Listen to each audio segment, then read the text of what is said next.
Hi, my name is Lyndi. I'm from Utah State University in Logan, Utah, and I am fascinated by cities. I love everything about cities. I go see new cities whenever I can.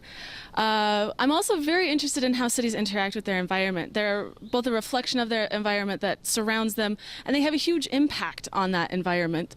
Some of these linkages have feedbacks between each other, and a lot of these are kind of a manifestation of the density of the city. So it's a very interesting thing to me that density happens at the center of a city.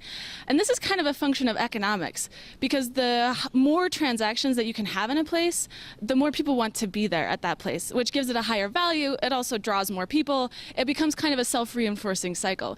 And it's so interesting because it has this long-lasting effect where at the center of a city you see this really high economic value and this dense populated place, and then this gradient kind of happens where the city becomes less and less dense and less populated until you reach this kind of imaginary boundary and you're suddenly in this rural area. And as it's happening to you, as you're moving through this space, you feel like, now I'm in the country, now I'm in a rural area, now I'm in the forest.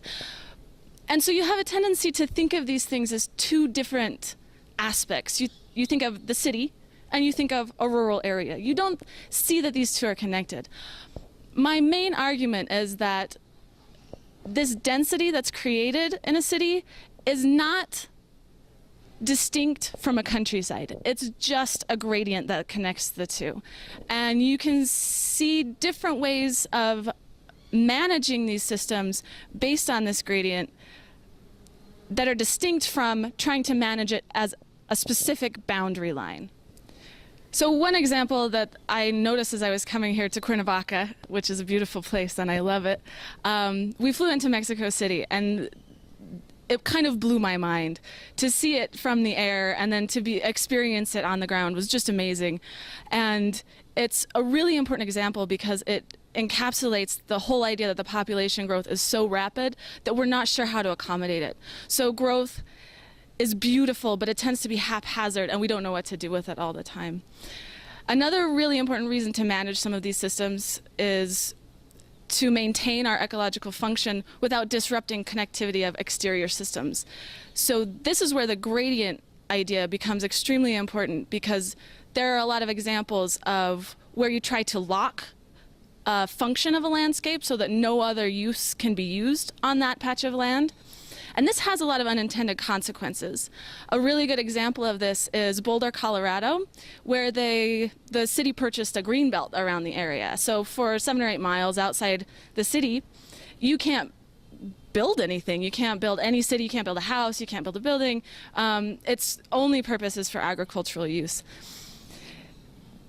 This was a good idea in theory because they wanted to preserve that open space. They wanted to keep those ecosystem services that the land provides. But what happened is that they didn't stop the economic gradient. They moved it over.